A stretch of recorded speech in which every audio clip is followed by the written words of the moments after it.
আসসালামু আলাইকুম ওয়া রাহমাতুল্লাহি ওয়া বারাকাতুহু। সৃষ্টি শিক্ষা পরিবারের সৃষ্টি central school and college Khulna শাখায় সবাইকে স্বাগত। আশা করতেছি আল্লাহ পাকের রহমতে আমরা যেখানে আছি সবাই ভালো আছি। আমরা সবসময় আল্লাহর শুকরিয়া আদায় করব, যে অবস্থায় থাকবো, কারণ হচ্ছে হায়াত মওত একমাত্র আল্লাহর হাতে। এজন্য এই দেশের এই মহামারীর সংকটের সময় আমরা সবসময় আল্লাহর শুকরিয়া আদায় করব। তো শিক্ষার্থীরা, আজকে আমরা আমাদের ক্লাসের দিকে যাই। আজকে আমাদের ক্লাসের অধ্যায় নিয়ে এখন আমরা আলোচনা চলে যাবো ইনশাআল্লাহ। তো আমাদের আজকের ক্লাস হচ্ছে তৃতীয় অধ্যায় হায়ার ম্যাথের তৃতীয় অধ্যায় 3.1 এর জ্যামিতি। এটা হচ্ছে আমাদের আজকে লেকচারের দ্বিতীয় অংশ, দ্বিতীয় ক্লাস আজকে আমাদের। তো আমরা দ্বিতীয় ক্লাসে শিখব উপপাদ্য 4। উপপাদ্য 4 নিয়ে আজকে ক্লাসে আলোচনা করা হবে। 4, 5 আমরা দেখার চেষ্টা করব যে কতগুলো উপপাদ্য নিয়ে আমরা আজকে ক্লাসে আলোচনা করতে পারি ইনশাআল্লাহ। তো উপপাদ্য 4 নম্বরে বলা হয়েছে একটা সূক্ষ্মকোণী ত্রিভুজ নিয়ে আলোচনা করা হয়েছে। এখানেও কিন্তু পিথাগোরাসের উপপাদ্য, এটাও সূক্ষ্মকোণী ত্রিভুজের উপপাদ্যটা আমরা একটু সরাসরি বোর্ডে দেখবো যে থিওরিটা কি ছিল। আমি একটা সূক্ষ্মকোণী ত্রিভুজ যদি এখানে আঁকি, একটা সূক্ষ্মকোণী ত্রিভুজ, আবার আমি যদি বলি এটা একটা সূক্ষ্মকোণী ত্রিভুজ, এটাও এ বি সি, এটাও এ বি সি। এর বি কোণটা সূক্ষ্মকোণ, আর এই ত্রিভুজের মনে করো আমি নিলাম সি কোণটা সূক্ষ্মকোণ। দুটোই সূক্ষ্মকোণী ত্রিভুজ। আমরা অনেকে মনে করি যে সূক্ষ্মকোণী ত্রিভুজ শুধুমাত্র সেটাই হতে পারে যে ত্রিভুজের শুধুমাত্র একটি কোণ সূক্ষ্মকোণ হবে, তাকে সূক্ষ্মকোণী ত্রিভুজ বলে। আমরা এই কথার ভিতরে এখন আর সীমাবদ্ধ থাকবো না, কারণ আমরা এখন বড় ক্লাসে পড়ি, আমাদের শেখার সীমা এখন অনেকটা বেড়েছে, আমরা এখন অনেক বাস্তব জিনিস শিখেছি। এর জন্য তার বাস্তব প্রেক্ষিতে অনেক জিনিসগুলো আমাদের দখলে নিয়ে আসতে হবে। আমাদের ছোটকালে পড়ানো হতো যে ত্রিভুজের 3টি কোণ সূক্ষ্মকোণ তাকে সূক্ষ্মকোণী ত্রিভুজ, এটা ক্লাস 3-তে পড়ানো হতো, 4-এ পড়ানো হতো। কিন্তু তোমরা এখন অনেক বড় ক্লাসে চলে আসছো, কারণ যদি কোনো ত্রিভুজের একটা কোণ স্থূলকোণ হলে সেই স্থূলকোণী ত্রিভুজ হয়। এই কোণটা স্থূলকোণ হওয়ার জন্য যদি এই ত্রিভুজটা স্থূলকোণী ত্রিভুজ হয়, তাহলে এর একটা কোণ যদি সূক্ষ্মকোণ হয়, তাহলে কেন সে সূক্ষ্মকোণী ত্রিভুজ হবে না? নিজের কাছে একটা প্রশ্ন করলে উত্তরটা দেখো তোমার কাছে চলে আসছে, তুমি বিষয়টা বুঝতে পারবে। তো আমি তোমাদের সাথে কথা না বাড়িয়ে থিওরির দিকে চলে যাচ্ছি। এর থিওরিটা প্রমাণ করব কিভাবে সেদিকে আমরা নজর দিব ইনশাআল্লাহ। তো সূক্ষ্মকোণী ত্রিভুজের এই কোণটা সূক্ষ্মকোণ, সূক্ষ্মকোণের বিপরীত বাহু, তার নাম আছে এসি। এসি স্কয়ার হবে সূক্ষ্মকোণের সন্নিহিত দুই বাহু। এই যে কোণটা সূক্ষ্মকোণ, এই সূক্ষ্মকোণের সন্নিহিত শব্দের অর্থ হচ্ছে সাথে। সন্নিহিত শব্দের অর্থ হচ্ছে সাথে বা সঙ্গী। সন্নিহিত মানে হচ্ছে সাথী বা সঙ্গী। আমরা ম্যাথমেটিক্সের সন্নিহিত বলতে বোঝানো হয় সাথী বা সঙ্গী, যে লেগে আছে, যার সাথে লেগে থাকে। তো সূক্ষ্মকোণী ত্রিভুজের সূক্ষ্মকোণের বিপরীত বাহুর উপর অঙ্কিত বর্গক্ষেত্র, যদি এর উপর একটা বর্গ অঙ্কন করি আমরা, এর উপর যদি একটা বর্গ অঙ্কন করা হয়, সেই বর্গের যে ক্ষেত্রফলটা হবে, সেই ক্ষেত্রফলটা সূক্ষ্মকোণের সন্নিহিত দুই বাহুর উপর অঙ্কিত বর্গক্ষেত্রের ক্ষেত্রফলের সমষ্টি AB square plus BC square. দেখো অলরেডি বেশি হয়ে গেছে, আমরা বুঝতেই পারতেছি থিওরি দেখে, কারণ আমরা জানি যে এই কোণটা সব থেকে বড় আর বিপরীত বাহুটা সব থেকে বড়। যেহেতু তুমি ছোট কোণটা নিয়েছো, তার বিপরীত বাহুটা সব থেকে ছোট হবে। আমি তোমাদের একটা বেসিক শিখিয়েছিলাম যে ত্রিভুজের যে কোণটা সব থেকে ছোট, ওই ত্রিভুজের বিপরীত বাহুটা সব থেকে ছোট হয়। যেমন আমি যদি ছোট একটা ত্রিভুজ এঁকে তোমাদের বোঝানোর চেষ্টা করি, আমি যদি বলি এই ত্রিভুজের এই কোণটা সব থেকে ছোট, তাহলে নিশ্চিত এই বাহুটা সব থেকে ছোট বাহু হবে, এটা 100% সত্য। আমি যদি বলি এই ত্রিভুজের এই কোণটা সব থেকে বড় কোণ, তাহলে নিশ্চিত এই বাহুটা সব থেকে বড় হবে। তার মানে ছোট কোণের বিপরীত বাহু ছোট হয়, বড় কোণের বিপরীত বাহু বড় হয়, এটা জ্যামিতির জন্য চিরন্তন সত্য। তো আমরা এখানে চলে আসতেছি সূক্ষ্মকোণী ত্রিভুজের সূক্ষ্মকোণের বিপরীত বাহুর উপর অঙ্কিত বর্গক্ষেত্রের ক্ষেত্রফল, মানে অঙ্কিত বর্গক্ষেত্র, সূক্ষ্মকোণের সন্নিহিত দুই বাহুর উপর অঙ্কিত বর্গক্ষেত্রের ক্ষেত্রফলের সমষ্টি ও তার যে কোনো একটি। আমি আগের ক্লাসেও বলেছিলাম একই বেসিক, স্থূলকোণী এবং সূক্ষ্মকোণী ত্রিভুজের জন্য বেসিকটা সবসময়ের জন্য একটা, যে আমরা সবসময় ওই যে কোণকে নির্দেশ করার পরে ওর ভূমি সংলগ্ন যে কোণটা থাকবে সেটা নেওয়ার চেষ্টা করব, তাহলে আমাদের লম্ব বিক্ষেপটা বের করতে সুবিধা হবে। আমরা সবসময় মনে রাখবো যে ভূমি সংলগ্ন দেখো বাহু আছে বিসি, আর এবি বাহুটা একটু তির্যক বাহু আছে। তো বিসি বাহুর সাপেক্ষে যদি আমি এবি বাহুর লম্ব বিক্ষেপ বের করতে চাই, এটা আমাদের জন্য বেশি ইজি হয়। যার জন্য আমরা সবসময় ওই কোণের যে কোনো একটি বাহু হিসেবে আমরা ওই কোণের একটি বাহু হিসেবে আমরা সবসময় ভূমিকে নিতে বলি, সবসময় ভূমিকে নিতে বলি। তাহলে আবারও বলি, সূক্ষ্মকোণী ত্রিভুজের সূক্ষ্মকোণের বিপরীত বাহুর উপর অঙ্কিত বর্গক্ষেত্র সূক্ষ্মকোণের সন্নিহিত দুই বাহুর উপর অঙ্কিত বর্গক্ষেত্রের সমষ্টি ও ওই সূক্ষ্মকোণের যে কোনো একটি বাহু হিসেবে আমরা নিলাম হচ্ছে বিসি কে, আর অপর বাহুর লম্ব বিক্ষেপ। এই যে কোণ, এই কোণের দুটো বাহু ছিল, একটা কোণে সূক্ষ্মকোণে দেখো দুটো বাহু, আমরা সবসময় ভূমির বাহুটাকে নিব, এই বাহুটাকে নিব। তাহলে ভূমিটা নিলাম, তাহলে অপর যে বাহুটা এবি বাহুর লম্ব বিক্ষেপ চাওয়া হচ্ছে। তাহলে এবি বাহু যদি লম্ব বিক্ষেপ চাওয়া হয়, তাহলে এবি বাহুর এখান থেকে যদি তুমি বর্ধিত করে লম্ব টানো, তাহলে এখানে সে লম্ব আছে, আর এখান থেকে তুমি লম্ব টানলে তাহলে লম্বটা এখান থেকে এই পর্যন্ত পেলে, লম্বটা হচ্ছে বিডি। এবি বাহুর লম্ব বিক্ষেপ হচ্ছে বিডি। আমরা ভালো করে খেয়াল করব, এটার জন্য আমাদের বুঝতে একদমই কষ্ট না হয়। আমি এই বেসিক ক্লাসে শিখিয়েছিলাম, এই বাহুটা যদি লম্ব বিক্ষেপ চাওয়া হয়, তাহলে এদিক থেকে লাইট মারা হয় যদি, তাহলে যে ছায়াটা পাওয়া যাবে সেটা হচ্ছে এই বাহুর লম্ব বিক্ষেপ। সেক্ষেত্রে আমরা বলতে পারতেছি যে এবি বাহুর লম্ব বিক্ষেপ হচ্ছে এখান থেকে একটা লম্ব টানা হলো, বি বিন্দুতে অলরেডি লম্ব সে ভূমিতে আছে, আর এই বিন্দু থেকে একটা যদি লম্ব টানি আমরা এক্স অক্ষ হিসেবে যদি এটাকে কল্পনা করি, আমরা যদি বলি এই রেখাটা হচ্ছে আমাদের এক্স অক্ষ রেখা, এটাকে আমরা যদি বলি এটা আমাদের এক্স অক্ষ, তাহলে এর এক্স অক্ষের উপর লম্ব টানার পরে আমি দেখো লম্ব বিক্ষেপ পেয়েছি কিন্তু বিডি, নট বিসি, আমি লম্ব বিক্ষেপ পেয়েছি বিডি। তাহলে অপর বাহুর লম্ব বিক্ষেপের অন্তর্গত যে আয়তক্ষেত্রের ক্ষেত্রফলের দ্বিগুণ পরিমাণ কম, কারণ এখানে তুমি বড় যে বাহুটা এই পাশে নিয়েছো, তুমি ছোট বাহুটা এই পাশে লিখেছো। তাহলে আমরা যেটা দেখলাম সেটা হচ্ছে একটা স্থূলকোণের মাধ্যমেও যে প্রমাণটা করা যায় সেটা আমি একটু দেখালাম এখানে। তাহলে কি লিখলাম আমি একটু আরেকবার রিভিশন দিই তোমাদের সঙ্গে। এটা অনেক স্টুডেন্ট উপপাদ্য আকারে মুখস্থ করার চেষ্টা করো, তো যারা উপপাদ্য আকারে মুখস্থ করার চেষ্টা করো, আমি মনে করি তারা অনেকটা বোকামি করতেছো। জ্যামিতি এমন একটা বেসিক যা বুঝতে পারলে তুমি যে কোনো সময় তোমার নিজের আয়ত্ত করে রাখতে পারবে। সো উপপাদ্য কখনো আমরা মুখস্থ করব না, বেসিক দিয়ে মনে রাখার চেষ্টা করব। তাহলে আমাদের মূল ত্রিভুজটা ছিল এ বি সি, আমি নিয়েছিলাম বি কোণটাকে, তাহলে সূক্ষ্মকোণী ত্রিভুজের সূক্ষ্মকোণের বিপরীত বাহু এসি স্কয়ার, এই বাহুটার বর্গ সূক্ষ্মকোণের সন্নিহিত দুই বাহুর উপর অঙ্কিত বর্গক্ষেত্রের ক্ষেত্রফলের সমষ্টি ও ওই সূক্ষ্মকোণের যে কোনো একটি বাহু হিসেবে আমি বিসি কে নিয়েছিলাম, ওই যে কোনো একটি বাহু, এবং ওই কোণের অপর বাহু ছিল এবি লম্ব বিক্ষেপ পেয়েছি আমরা বিডি। এর অন্তর্গত যদি একটা আয়তক্ষেত্র অঙ্কন করি, সেই আয়তক্ষেত্রের দৈর্ঘ্য হবে মনে করো বিডি, আর এখান থেকে এই পর্যন্ত হচ্ছে দৈর্ঘ্য, আর প্রস্থ হবে মনে করো বিসি। দৈর্ঘ্য আর প্রস্থ নিয়ে যদি তুমি একটা আয়তক্ষেত্র অঙ্কন করো, সেই আয়তক্ষেত্রের দ্বিগুণ যে মানটা পাবে সেটা এই বর্গ থেকে ওই মানটাকে বিয়োগ করতে হবে, বিয়োগ করলে যে ফলাফলটা হবে সেটা এই এসি এর সমান হবে, সেটা ওই এসি এর সমান হবে। তো আমরা এটা শিখলাম। এখন আমি এটাও দেখব যে এটা থেকে আমরা এটা কিভাবে লিখতে পারি, একই থিওরি লেখা যায় কিনা। তো আমি এখানে সূক্ষ্মকোণ হিসেবে নিয়েছি সি কে। সূক্ষ্মকোণী ত্রিভুজের সূক্ষ্মকোণের বিপরীত বাহু, তাহলে আমাদের এটার ক্ষেত্রে হচ্ছে এবি স্কয়ার সূক্ষ্মকোণের, আচ্ছা আমি এটা নিই তাহলে তোমাদের এই থিওরির সঙ্গে মিলে যাবে, একই চিত্র। আমি এই কোণটাকে নিলাম মনে করো সূক্ষ্মকোণ, তাহলে সূক্ষ্মকোণের বিপরীত বাহু যদি লিখি আমি এসি স্কয়ার, সূক্ষ্মকোণী ত্রিভুজের সূক্ষ্মকোণের বিপরীত বাহু এসি স্কয়ার হবে সূক্ষ্মকোণের সন্নিহিত দুই বাহু বলতে বোঝানো হচ্ছে AB square plus BC square ও ওই সূক্ষ্মকোণের যে কোনো একটি বাহু। আমি আবারও বলতেছি, একটি বাহু হিসেবে আমরা সবসময় ভূমিকে নেওয়ার চেষ্টা করব। তাহলে একটি বাহু হিসেবে আমি সবসময় যদি ভূমিকে নিই, তাহলে বিসি আর এবি এর লম্ব বিক্ষেপ, এবি বাহুর লম্ব বিক্ষেপ, তাহলে একটা লম্ব টানতে হবে। তাহলে এবি বাহুর লম্ব বিক্ষেপ দেখো তুমি পাচ্ছ বিডি। লম্ব বিক্ষেপ সবসময় আমরা কোনো শিক্ষার্থী আবার এ পাশ না ও পাশ এটা নিয়ে খুব জড়তায় পড়ে যায়। কেন তুমি জড়তায় পড়বে? কারণ তুমি তো বেসিক ক্লাসটা করেছো। আমার যে বেসিক ক্লাসটা ছিল প্রথমে, এটা দেখলেই বুঝতে পারবো। এ হলো আমাদের, যদি আমরা এটাকে অক্ষ হিসেবে কল্পনা করি, তাহলে আমাকে এই বাহুর লম্ব বিক্ষেপ চাওয়া হচ্ছে, এই বাহুর লম্ব বিক্ষেপ।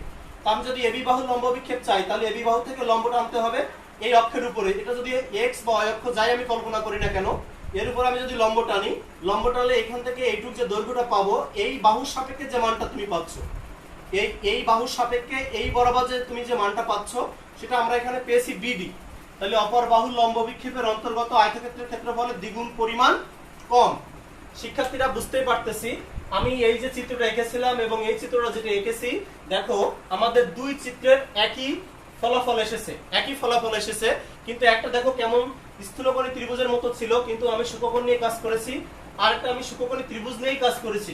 আমি শুধু বিন্দুগুলো ঠিক রাখার কারণে বা একই দিকে কোণ নেওয়ার কারণে দুটো ফলাফল কিন্তু একই রকম এসেছে।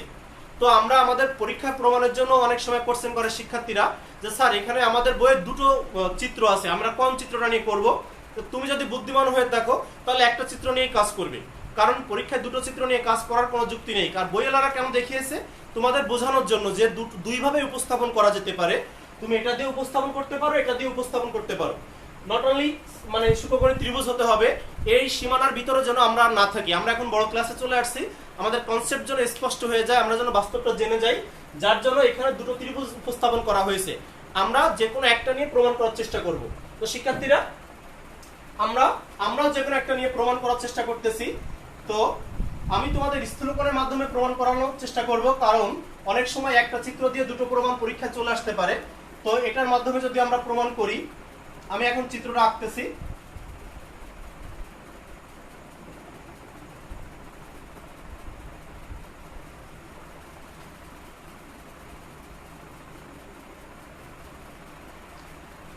তো বিশেষ নির্বাচন হচ্ছে, মনে করি বিশেষ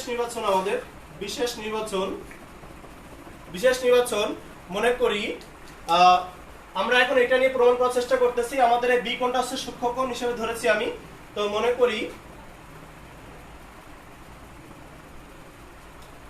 করি এবিসি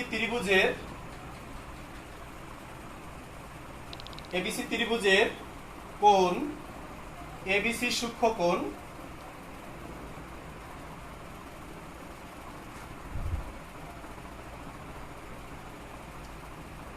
বিসি এর বর্ধিতাংশের উপর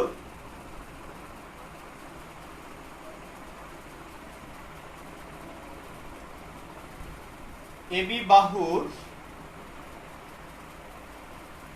লম্ব অভিক্ষেপ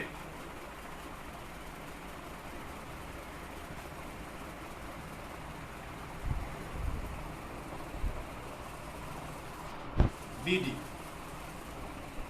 প্রমাণ করতে হবে যে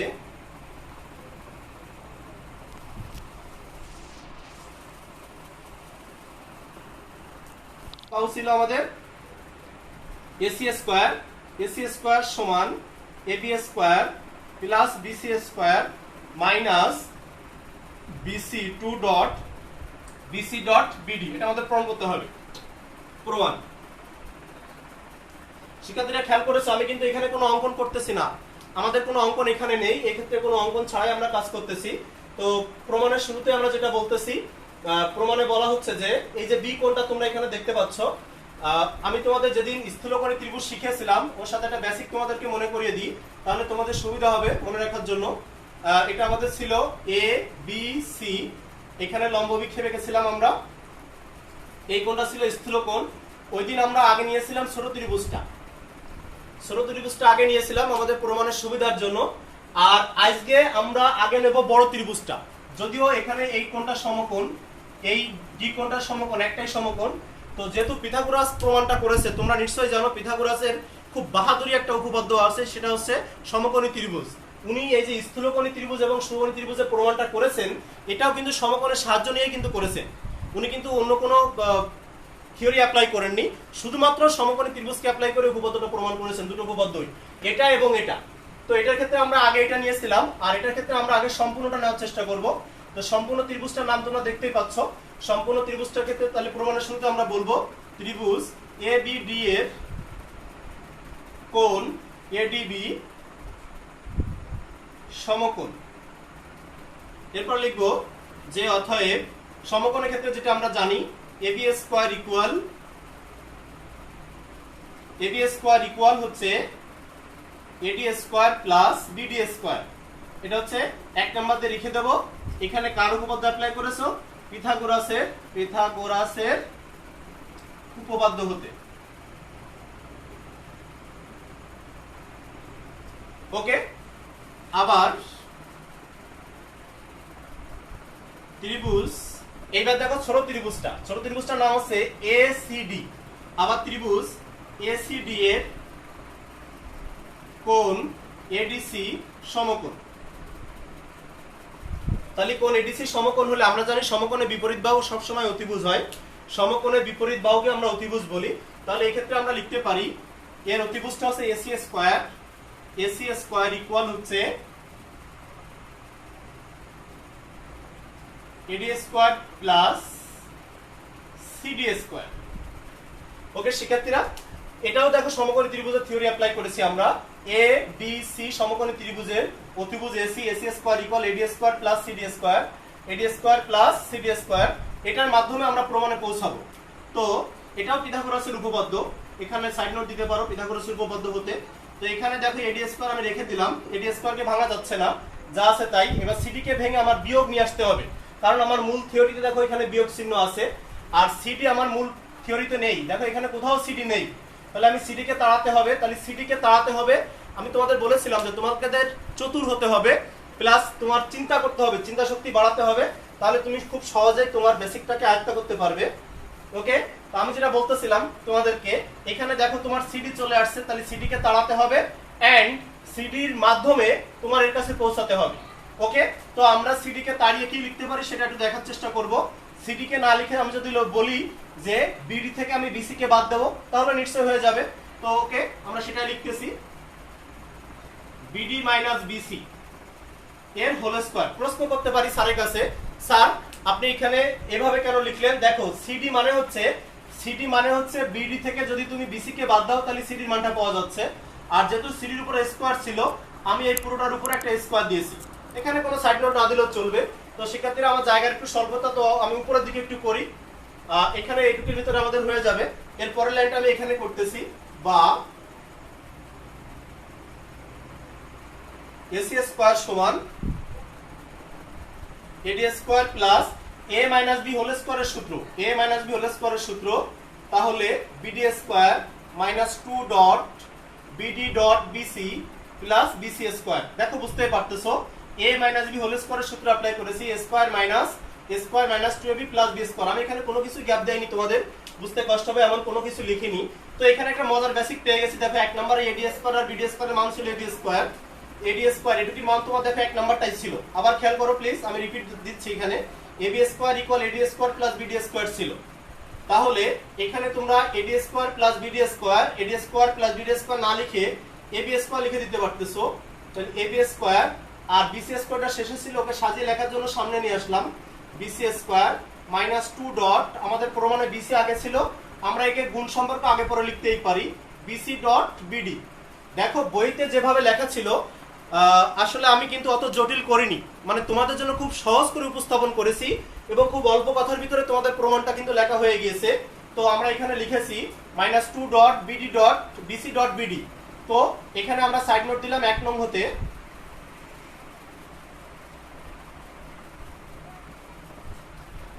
মান বসিয়েছি, তাহলে আমাদের প্রমাণটা হয়ে গেল। অতএব AC square equal AB square plus BC square minus 2 dot BC dot BD, প্রমাণিত। ওকে শিক্ষার্থীরা, তো আমরা এখানে প্রমাণটা অলরেডি সলভ করে ফেলেছি। আমাদের প্রমাণটা এটা করতে বলা হয়েছিল যে সূক্ষ্মকোণী ত্রিভুজের সূক্ষ্মকোণের উপর যে বিপরীত বাহুর উপর অঙ্কিত বর্গক্ষেত্রের ক্ষেত্রফল, সূক্ষ্মকোণের সন্নিহিত দুই বাহুর উপর অঙ্কিত বর্গক্ষেত্রের ক্ষেত্রফলের সমষ্টি ও তার যে কোনো একটি হিসেবে বিসি কে নিয়েছিলাম, অপর যে বাহুটা ছিল এবি তার লম্ব বিক্ষেপ ছিল এখান থেকে এই পর্যন্ত, বিডি ছিল লম্ব বিক্ষেপ, এবি বাহু লম্ব বিক্ষেপ হচ্ছে বিডি, বিডি এর অন্তর্গত আয়তক্ষেত্রের ক্ষেত্রফলের দ্বিগুণ পরিমাণ কম। এটা হচ্ছে আমরা যে প্রমাণটা করলাম, এটা হচ্ছে সূক্ষ্মকোণী ত্রিভুজের থিওরি প্রমাণটা করা হলো।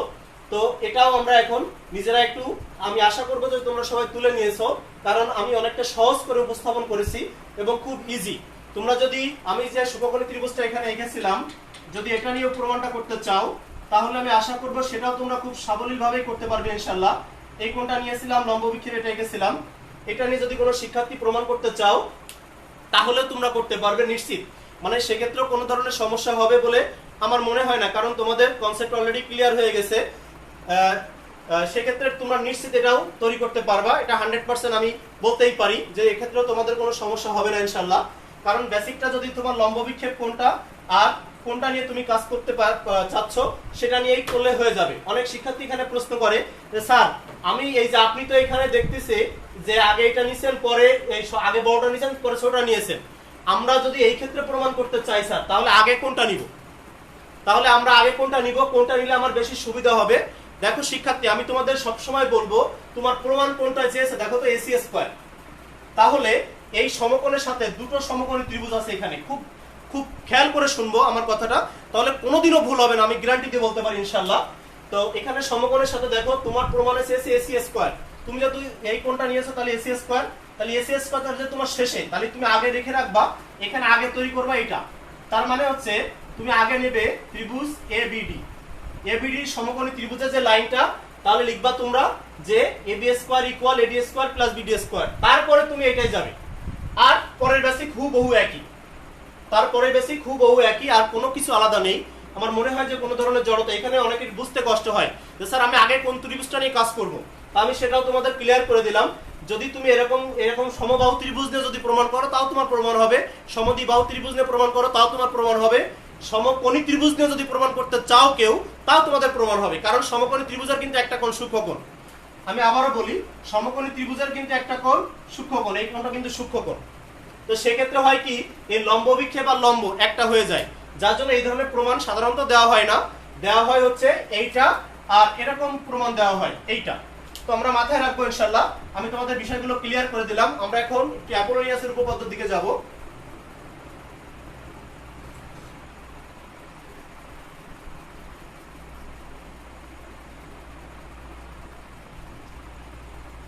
আমরা এখন উপপাদ্য, তোমাদের বইয়ের উপপাদ্য 5 শিখবো, অ্যাপোলোনিয়াসের উপপাদ্য। আসলে আমরা যারা ক্লাস নিই, আমরা বলি যে অ্যাপোলোনিয়াসের উপপাদ্য বলে আসলে তেমন কিছুই নাই।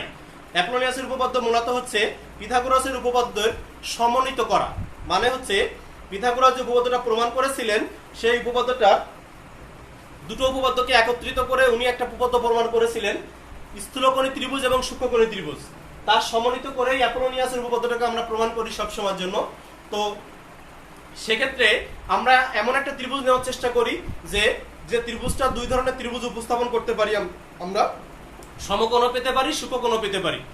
তো তারপরে পিথাগোরাস অ্যাপোলোনিয়াসের উপপাদ্য এত গ্রহণযোগ্যতা কেন, প্রশ্ন করতে পারো স্যারের কাছে। গ্রহণযোগ্যতা, উনি উপপাদ্যটাকে দুটো উপপাদ্য সমন্বিত করে নতুন একটা উপপাদ্যের মাধ্যমে বাহু মধ্যমার সম্পর্ক দেখিয়েছেন, সমকোণী ত্রিভুজের সম্পর্ক দেখিয়েছেন, এবং আরো অনেক উপপাদ্য প্রমাণ করেছেন অ্যাপোলোনিয়াস, যার জন্য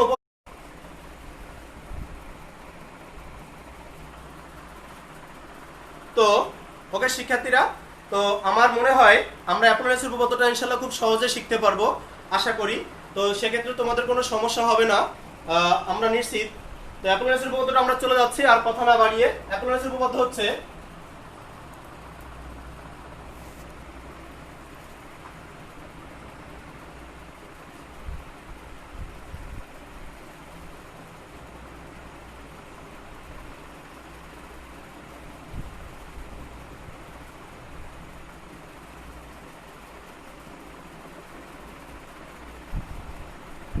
অ্যাপোলোনিয়াসের উপপাদ্য।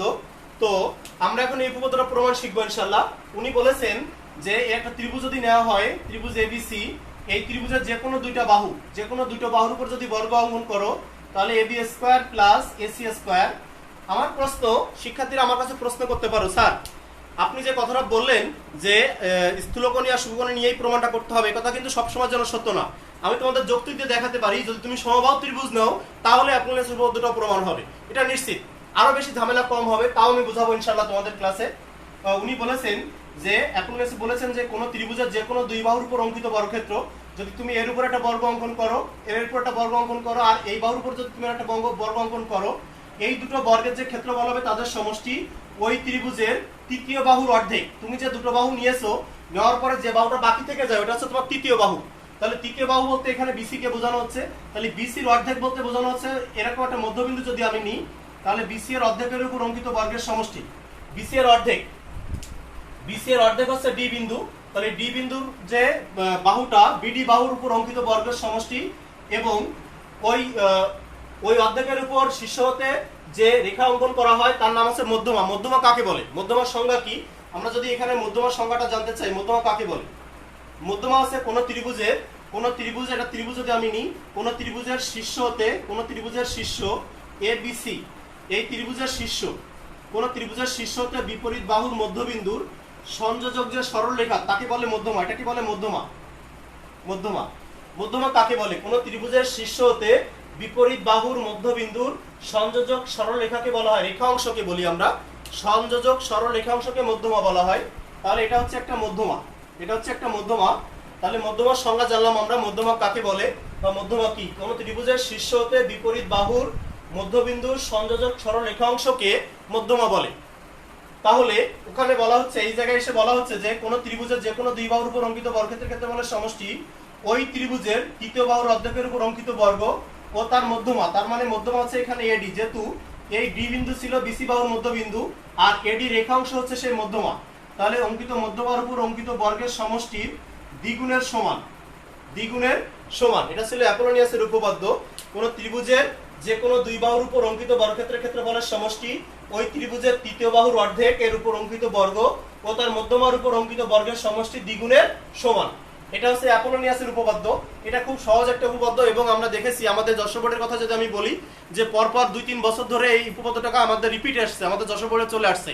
মানে অনেক বোর্ডে আসছে, শুধু যশোর বোর্ডের কথা বললে হবে না, অন্যান্য বোর্ডে এই প্রশ্নটা রিপিট হয়। এখন সৃজনশীলের এমন একটা সিস্টেম চলে আসছে যে এই বছর আসছে তাহলে আগামী বছর আর আসবে না, তাহলে তুমি কিন্তু কল্পনার জগতে বাস করতেছো, এরকম কোনো চিন্তাই করা যাবে না। কারণ আমাদের বোর্ডের প্রশ্নটা অন্য বোর্ড থেকে আসে, তো অন্য কোন বোর্ড আমাদের প্রশ্নটা করে দিবে এটা আমরা আমাদের ছাড়া নিজেরাও জানে না। তো সো যে কোনো প্রশ্ন যা পড়ে গিয়েছে ওই প্রশ্নটা আবার হুবহু রিপিটও হতে পারে, এটা অস্বাভাবিক কিছু না, হতেই পারে, কারণ অন্য বোর্ড থেকে প্রশ্নটা আসবে। এজন্য কোনো কিছু পড়ে গিয়েছে আমি ওটাকে এখন গুরুত্বহীন, কম গুরুত্ব, এরকম কোনো কথা বলার সুযোগই নেই। আমাদের সবকিছু গুরুত্ব দিয়ে শিখতে হবে। তো শিক্ষার্থীরা আমরা দেখলাম যে আমাদের এই উপপাদ্যটার বেসিক কিভাবে সাজানো হয়েছে। আমরা উপপাদ্যগুলো কিন্তু মুখস্থ করব না, আমি তোমাদেরকে সবাইকে উৎসাহ দিচ্ছি যে তোমরা চিত্র এঁকে উপপাদ্যগুলো মনে রাখার চেষ্টা করো। দয়া করে উপপাদ্যগুলো মুখস্থ করো না, কারণ চিত্রের মাধ্যমে উপপাদ্য মনে রাখা সব থেকে সহজ। যে আমার প্রশ্নের লাইনটা কি ছিল? প্রশ্নের লাইনটা হচ্ছে কোন ত্রিভুজের যে কোনো দুই বাহু, তাহলে দুই বাহু হিসেবে স্যার নিয়েছে এবি আর AC, AB square plus AC square, ওই ত্রিভুজের তৃতীয় বাহুর অর্ধেক, তৃতীয় বাহুটা হচ্ছে বিসি, তার অর্ধেক আছে বিডি, তৃতীয় বাহুর অর্ধেকের উপর অঙ্কিত বর্গের সমষ্টি এবং তার মধ্যমার উপর অঙ্কিত বর্গের সমষ্টি। এই দুজনকে বর্গ করলে যে সমষ্টি পাওয়া যাবে তার দ্বিগুণ করলে এই দুই বর্গের সমান সমষ্টির সমান হবে। আমরা এখন এই প্রমাণটা শিখবো ইনশাআল্লাহ। তো এই প্রমাণের দিকে আমি এখন ধাবিত হচ্ছি। তো এখানে হচ্ছে আমাদের যে ত্রিভুজটা, এই ত্রিভুজের বিশেষ নির্বাচনটা লিখে ফেলি আমরা। ত্রিভুজ এবিসি এর বিসি বাহুর মধ্যবিন্দু, বিসি বাহুর মধ্যবিন্দু ডি, এ কমা ডি যোগ করি, এ কমা ডি যোগ করি। তো দেখো আমার এ কমা ডিটা অনেকটা সমবাহু ত্রিভুজের মতন হয়ে গেছে, কিন্তু বইওয়ালারা এটা প্রমাণ করেনি। আমিও সমবাহু দিয়ে তোমাদের প্রমাণটা দেখাবো। আগে একটু বইয়ের মতো করে প্রমাণটা একটু করে দেওয়ার চেষ্টা করি, তারপরে দেখবো আমরা যে ওভাবে করা যায়, আসলে 100% করা যাবে। এ বি সি, আমার মধ্যবিন্দুটা অনেকটা এরকম একটা জায়গায়, তাহলে পিথাগোরাসের দুটো উপপাদ্য এই ক্ষেত্রে অ্যাপ্লাই করা যাবে। যদি এখানে ডি বিন্দু নিয়ে আমি মধ্যবিন্দু আকারে, তাহলে এটা হচ্ছে আমার, দেখো স্থূলকোণী ত্রিভুজ হয়েছে। শিক্ষার্থীরা বোঝার চেষ্টা করব। দেখো এটা আমার স্থূলকোণী ত্রিভুজ হয়েছে এটা, আর এটা দেখো আমার সূক্ষ্মকোণী ত্রিভুজ হয়েছে এটা। তার মানে হচ্ছে এখান থেকে আমার এরকম একটা লম্ব টানতে হবে, লম্বটার নাম দিলাম আমি ই। তো আমি লম্বটায় পরে যাব, আগে যেটা প্রমাণ করতে বলেছে সেখানে যাব। এ কমা ডি যোগ করি, প্রমাণ করতে হবে যে, প্রমাণ করতে হবে যে, আমি এটা দিয়েও তোমাদের প্রমাণ শেখাবো। আমি আবারও বলে রাখি, এভাবেও যে প্রমাণ করা যায়, এভাবেও যে প্রমাণ করা যায়, এটাও আজকে আমি দেখাবো ইনশাআল্লাহ তোমাদের ক্লাসেই দেখাবো। আজকের ক্লাসেও দেখাবো এটা, যে সমবাহু ত্রিভুজ দিয়েও অ্যাপোলোনিয়াসের উপপাদ্য প্রমাণ করা যায়। বইওয়ালারা করেছে এভাবে যে করা যায় সেটাও আমি তোমাদেরকে দেখাবো। একটু মনোযোগ সহকারে থাকলে ইনশাআল্লাহ দেখতে পারবা। প্রমাণ করতে হবে যে প্রমাণ কি করতে হবে, আমরা লিখেছিলাম একটু আগে যে AB square plus AC square equal 2 into BD square plus AD square, এটা প্রমাণ করতে হবে। এর একটু অঙ্কন আছে। এখন স্যারের কাছে প্রশ্ন, স্যার অঙ্কন কেন লাগবে?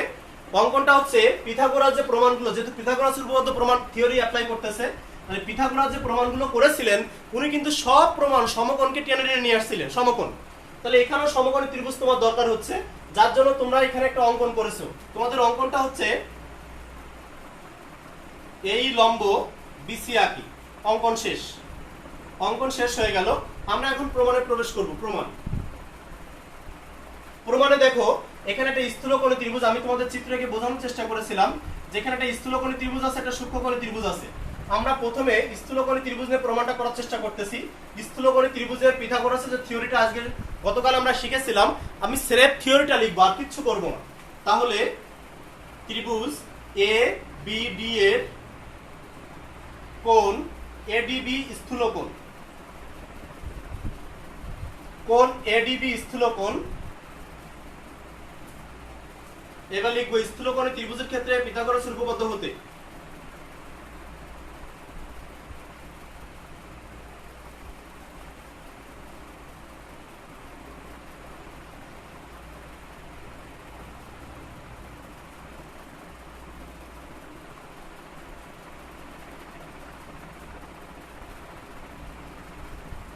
স্থূলকোণী ত্রিভুজের ক্ষেত্রে পিথাগোরাসের উপপাদ্য হতে পাই। আমরা এটা এখন আমাদের খুবই স্পষ্ট, আমরা আগের ক্লাসগুলোতে এটা শিখে আসছি। সো আমি খুব দ্রুত লিখব। স্থূলকোণের বিপরীত বাহুটা হচ্ছে আমাদের এখানে এডি স্কয়ার ইকুয়াল স্থূলকোণের সমৃত দুই বাহু হচ্ছে AD square plus BD square plus স্থূলকোণের যে কোনো একটি বাহু হিসেবে আমরা সবসময় ভূমিকে নিই একটি বাহু বিডি, এবং এই স্থূলকোণের একটি বাহু বি আর অপর বাহুর নাম হচ্ছে এডি।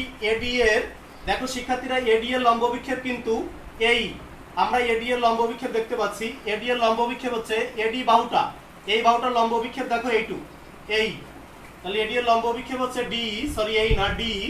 এডি এর লম্ব বিক্ষেপ হচ্ছে, লম্ব টানার পর অভিক্ষেপ পেয়েছো তোমরা ডি, এটা হলো এক নাম্বার। এখানে আমি ছোট করে আরেকটা লিখবো যে ত্রিভুজ, আমাদের আরেকটা ত্রিভুজ আছে এখানে, এটা ক্লিয়ার, এটা হয়ে গেল। এবার আরেকটা ত্রিভুজ নেব আমরা, সূক্ষ্মকোণী ত্রিভুজ, এইটা ত্রিভুজ এ ডি সি এর কোণ এডিসি সূক্ষ্মকোণ।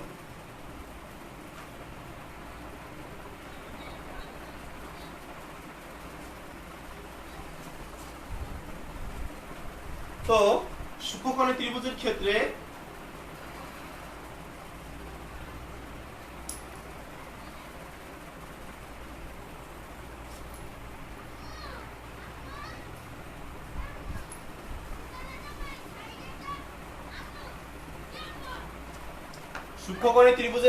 সূক্ষ্মকোণী ত্রিভুজের ক্ষেত্রে পিথাগোরাসের উপপাদ্য হতে, পিথাগোরাসের উপপাদ্য হতে কি পাই, যেহেতু আমার জায়গার স্বল্পতা শিক্ষার্থীরা আমি একটু উপরের দিকে লিখি তোমাদের এখানে বোঝানোর জন্য। তো কি পাই সেটা একটু দেখার চেষ্টা করব আমরা। যে সূক্ষ্মকোণী ত্রিভুজটার নাম দিয়েছি আমরা, যে সূক্ষ্মটা নিয়েছি তার নাম এডিসি। এডিসি এর সূক্ষ্মকোণের বিপরীত বাহুটা ছিল এসি স্কয়ার। এসি স্কয়ার সমান, এসি স্কয়ার সমান সূক্ষ্মকোণের সমৃত দুই বাহু, সমৃত দুই বাহু ছিল আমাদের AD square plus DC square minus 2 dot, ওই কোণের যে কোনো একটি বাহু সে ভূমিকে নেওয়ার কথা বলা হয়েছিল, আজকে শিখেছি আমরা। আর অপর বাহু, আরেকটা বাহু, এই কোণের দুটো বাহু, একটা বাহুর নাম ডিসি, আরেকটা বাহুর নাম আছে এডি। এডি এর লম্ব বিক্ষেপ দেখো ডি, অপর বাহুর নাম আছে ডি, এটা হচ্ছে 2 নাম্বার। এই উপপাদ্যটা এত সহজ, যে কোনো শিক্ষার্থী যদি একবার পড়ে তাহলে স্থূলকোণী ত্রিভুজ এবং সূক্ষ্মকোণী ত্রিভুজ যদি সে কখনো একবার পড়ে থাকে তাহলে এই উপপাদ্যটা তার কাছে খুবই ইজি। তো আমরা 1 নম্বর এবং 2 নম্বর শুধু যোগ করলেই দেখো আমাদের প্রমাণ। 1 নং ও 2 নং যোগ করে পাই, যোগ করে পাই। তাহলে 1 নম্বর এবং 2 নং যোগ আমি একসঙ্গে করব। আমাদের 1 নম্বরটা তোমরা দেখতে পাচ্ছ, আমি এখানে লিখে রেখে গেছিলাম 1 নম্বর। 1 নম্বরে বাম পক্ষে আছে এবি স্কয়ার, আর এর 1 নম্বরে বাম পক্ষে আছে এসি স্কয়ার। দুইবার তৌজিক সমীকরণে যোগ করলে বাম পক্ষ যোগ করতে হয়। তাহলে AB square plus AC square সমান, এর এই পাশে কি কি আছে দেখতে পাচ্ছ, AD square plus BD square plus 2 dot BD dot BD plus AD square plus DC square minus 2 dot DC dot D. Okay শিক্ষার্থীরা, দেখো আমি এখানে লিখে ফেলেছি এবং আমাদের প্রমাণও হয়ে গিয়েছে। তো এখানে এডি স্কয়ার দুইটা আছে, একটা এডি স্কয়ার আর একটা এডি স্কয়ার, তাহলে আমরা লিখতেই পারি 2 এডি স্কয়ার। আর বিডি স্কয়ার এখানে একটা আছে প্লাস বিডি স্কয়ার, আর এখানে একটা আছে ডিসি স্কয়ার। তো যেহেতু আমি তোমাদের বলেছিলাম ডি বিন্দু হচ্ছে বিসি বাহুর মধ্যবিন্দু, তাহলে এই অংশ এবং এখানকার এই অংশ, এই দুই অংশ কিন্তু সর্বদা সমান, কারণ ডি বিন্দু মধ্যবিন্দু ছিল, মধ্যবিন্দু থাকার কারণে বিডি এবং সিডির মান সর্বদা সমান হবে। তুমি দেখবা তোমার প্রমাণে কোনটা আছে, তোমার প্রমাণে কি সিডি আছে না বিডি আছে, তা তোমরা দেখতেছো তোমাদের প্রমাণে বিডি আছে, তো এখানে সিডি না লিখে আমরা বিডি লিখতেই পারি, প্লাস এই সিডি না লিখে লিখলাম BD square plus 2 dot BD dot D minus minus হচ্ছে এখানেও দেখতে পাচ্ছ তোমরা মাইনাস দিয়ে আমি একটু নিচে লিখতেছি 2 ডট এখানে সিডি না লিখে লিখলাম আমরা বিডি ডট ডি, যেহেতু বিডি ইকুয়াল ডিসি। দেখো শিক্ষার্থীরা আমাদের এইটা এবং এইটা কেটে গিয়েছে স্যার, এইটা প্লাস 2 বিডি ডট ডি আর এটা কেটে গেল, কেটে যাওয়ার পরে আমাদের প্রমাণের যে লাইনটা আমরা চেয়েছিলাম সেটা দেখো হয়ে গেছে। এখানে বিডি দেখো দুইটা আছে আর এডিও দুইটা আছে, তো আমি একবারে সাজিয়ে লিখতেছি 2 BD square plus AD square, অতএব এবি স্কয়ার ইকুয়াল হচ্ছে 2 BD square plus AD square. তো এটা ছিল আমাদের সে প্রমাণের সেই লাইনটা প্রমাণিত। এটা হচ্ছে পিথাগোরাসের স্থূলকোণী ত্রিভুজ এবং সূক্ষ্মকোণী ত্রিভুজ ব্যবহার করে এই প্রমাণটা করা হলো। তো আমি তোমাদেরকে বলেছিলাম যে সমবাহু ত্রিভুজ ব্যবহার করেও প্রমাণটা করা যায়, তো সেটা আমরা একটু দেখবো যে আসলে সেটা করা যায় কিনা, আসলে যায় কিনা, মানে নিজের কাছে প্রশ্ন যে আসলে যায় কিনা। অনেক শিক্ষার্থী আবার কল্পনা করে, ভাবে, চিন্তা করে, আবার কেউ কেউ করেও বসে এবং করে দেখে যে মিলে গেছে, তাই তো দারুণ লাগে, অনেকে ভয় করেই না। তো ইনশাল্লাহ আমি আশা করবো সবাই এটাও আমরা নোট করেছি এবং আমরা এটা বাসায় বোঝার চেষ্টা করব, আর একবার পড়বো, তাহলে আমাদের বিষয়গুলো ইজি হয়ে যাবে অনেকটা। আমি এখন একটু সমবাহু ত্রিভুজ দিয়ে প্রমাণটা করার চেষ্টা করি। যদি আমি একটা সমবাহু ত্রিভুজ নিই, এখানে তিনটা বাহু মনে করো সমান এ বি সি, তাহলে এই প্রমাণটা কিভাবে করা যায়? তাহলে এর মধ্যবিন্দু কিন্তু এরকম একটা জায়গায় হচ্ছে। এই ক্ষেত্রে মজার একটা ব্যাপার হচ্ছে তোমার নতুন করে কিন্তু লম্ব বিক্ষেপ তৈরি করা লাগতেছে না, মানে তুমি যে এডি তুমি যে সমকোণী ত্রিভুজ আর স্থূলকোণী ত্রিভুজ এবং সমকোণী ত্রিভুজ ব্যবহার করবে ওই সুযোগ তোমার এখানে নেই। তোমার এখানে আছে এই সমকোণকে ব্যবহার করতে হবে, যেহেতু ডি বিন্দু আছে বিসি বাহুর মধ্যবিন্দু, তাহলে একবার এইটা আরেকবার এইটা। আমরা এটার ক্ষেত্রে কি করতে পারি স্যার, সবাই একটু দেখতেই পারি, আমরা সমকোণী ত্রিভুজ এবিডি এর কোণ এডিবি সমকোণ। তো সমকোণী ত্রিভুজের ক্ষেত্রে পিথাগোরাসের উপপাদ্য আমরা জানি, এবি স্কয়ার ইকুয়াল হচ্ছে AD square plus PD square, এটা এক নাম্বার দিয়ে রেখে দিলে। আবার ত্রিভুজ এডিসি এর কোণ এডিসি সমকোণ, এখানে পিথাগোরাসের উপপাদ্য কিন্তু এগুলো লিখতে হবে। তো এই ক্ষেত্রে আমরা লিখতে পারি এসি স্কয়ার ইকুয়াল এডি স্কয়ার প্লাস সিডি স্কয়ার, এটা 2 নাম্বার। তো এই ক্ষেত্রে দেখো খুব মজার ব্যাপার, 1 নাম্বার এবং 2 নাম্বার তুমি যোগ করতেছো, 1 যোগ 2, যখন তুমি 1 যোগ 2 করতেছো তাহলে কি লিখতে পাচ্ছ দেখো, AB square plus AC square সমান AD square plus BD square plus AD square plus CD square. দেখো প্রমাণ হয়ে গেছে, এডি স্কয়ার দুইটা আছে, তাহলে 2 এডি স্কয়ার আর BD square plus BD square. প্রশ্ন স্যার সিডি স্কয়ার ছিল বিডি স্কয়ার লিখলেন কেন? ওই যে একই কথা, ডি ছিল বিসি বাহুর মধ্যবিন্দু, তাহলে এটুক আর এটুক সমান। তুমি যেটা প্রমাণে এখানে রেখে আসছিলে, তোমার প্রমাণটা ছিল হচ্ছে এবি স্কয়ার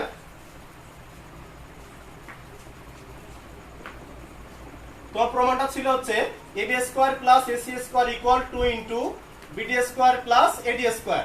তো তোমার প্রমাণ এখানে সিডিও থাকতে পারে এডিও থাকতে পারে, যেটা থাকে সেটাই করবা।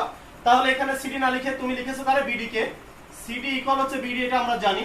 দেখো শিক্ষার্থীরা প্রমাণ হয়ে গেছে, 2 কমন নিলে এডি স্কয়ার প্লাস বিডি স্কয়ার। ওকে, সমবাহু বা সমবাহু অথবা সমদ্বিবাহু এই দুই ত্রিভুজ নিয়ে যদি প্রমাণ করো তাহলে এটা সমকোণ দিয়ে প্রমাণ করা যাবে, সমকোণ দিয়েই হয়ে যাবে, নতুন স্থূলকোণী ত্রিভুজও লাগবে না, সূক্ষ্মকোণী ত্রিভুজও লাগবে না। আমার মনে হয় এটা বেশ মজা লাগার কথা, সবাই ভালো লাগার কথা আমি বিশ্বাস করি।